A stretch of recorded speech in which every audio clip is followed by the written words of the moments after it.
Assalamualaikum warahmatullahi wabarakatuh. Selamat berjumpa kembali di pertemuan berikutnya ya.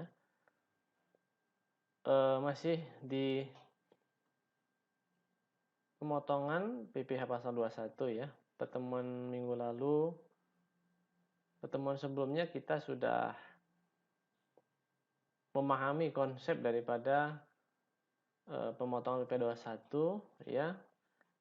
Dari segi sistem pemungutan pajak ini dikategorikan withholding system. Apa alasannya? Karena sudah kita jelaskan di minggu lalu ya, jadi nggak saya ulang kembali.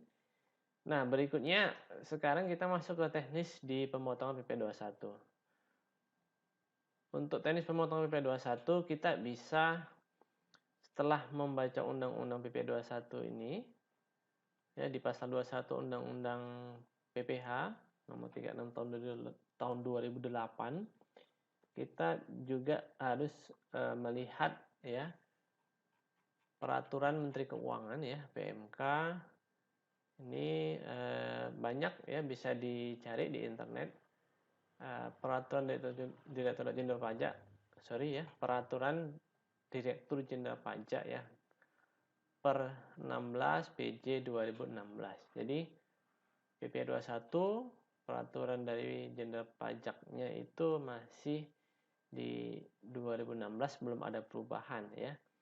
Nah, ini terkait nanti dengan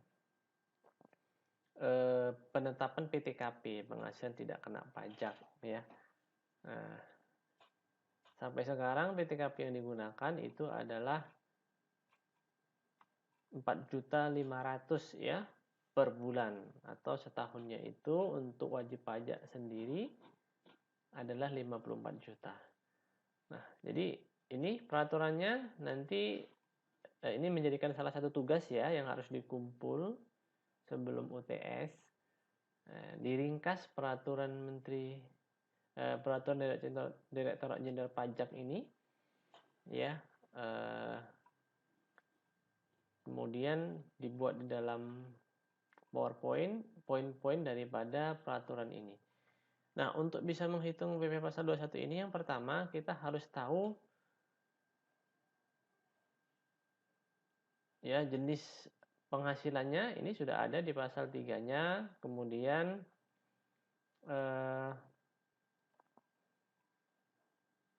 kita lihat di sini nih ya, di pasal 9 dasar pengenaan pemotongan PPh pasal 21 ya. Ini adalah untuk pegawai tetap. Kemudian penerima pensiun tadi ini sudah kita bahas ya. Siapa-siapa aja yang dikenakan pemotongan PP 21, dibayar secara bulanan ya. Jadi hasilnya gajinya itu, penghasilannya dibayar secara bulanan atau jumlah kumulatif. Nanti ini kita bahas gimana cara mengkumulatifkan. Misalnya kalau nggak per bulan, nanti dikumulatifkan. Dalam 1 bulan kalender telah melebihi 4.500.000. Nah, jadi ini ya 4.500.000. Nah, jadi kalau sudah 4.500.000 ke atas berarti sudah melebihi PTKP. Ini kalau yang gajinya bulanan.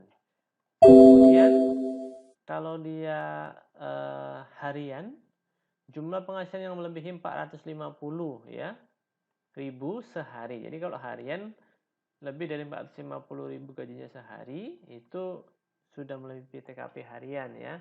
Nah, itu dikenakan PPh pasal 21. Atau penghasilan kumulatif, kalau harian tadi diakumulatifkan, misalnya satu hari tidak sampai 450.000, misalnya 300, tapi dia nanti harus dihitung kumulatifnya dalam 1 bulan kalender yang sudah melebihi 4.500.000 ya.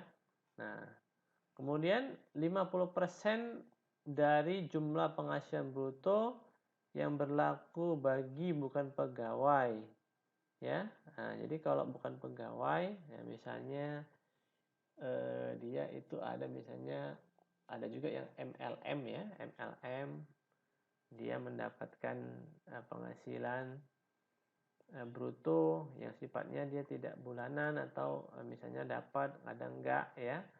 Nah, itu bisa menggunakan yang bagian C ini. Kemudian yang bagian D, jumlah penghasilan bruto yang berlaku bagi penerima penghasilan selain penerima penghasilan sebagaimana yang dimaksudkan A, B, C gitu. Oke.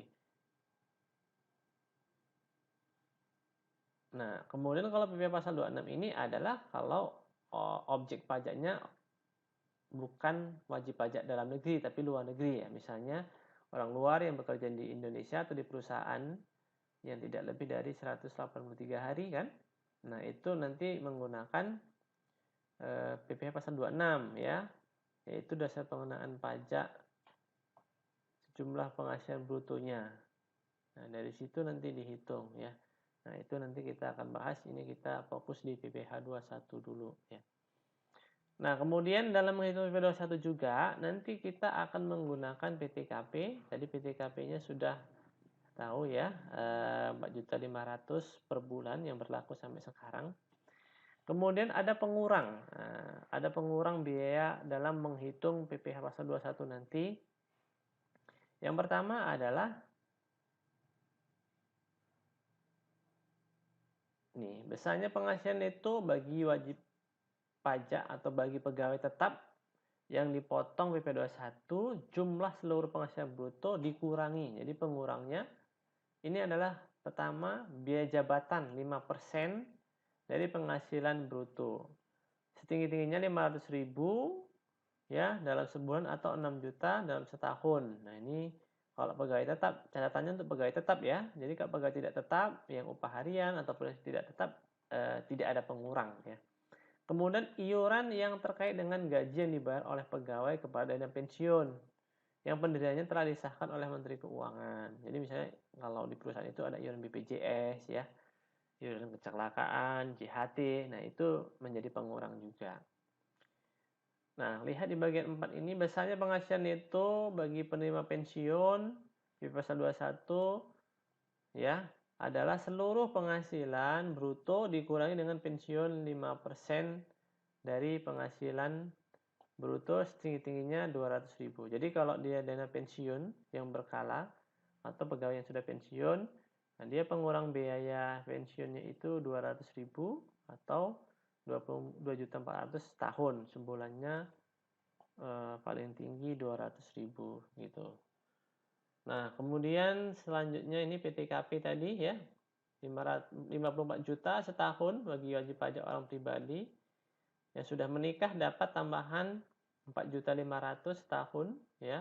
Kemudian yang punya anak tambahannya 4.500.000 ya, paling banyak anak yang ditanggung atau yang bisa menjadi pengurang 3 orang ya. Nah, kalau per bulannya berarti tinggal dibagi 12. Itu ya. Nah, jadi setelah nanti dikurangi dengan pengurang biaya jabatan dapat nanti penghasilan neto, baru dikurang dengan PTKP ya. Nanti cara ngitungnya seperti itu. Nah, kemudian tadi ini pegawai lepas ya, upah harian. Nah, silakan dibaca lagi ya. Karena waktu kita juga terbatas. Nah, kemudian selanjutnya saya akan memperlihatkan di sini adalah tarif ya. Oke, tarif untuk PPh pasal 21 itu menggunakan tarif pasal 17 ya.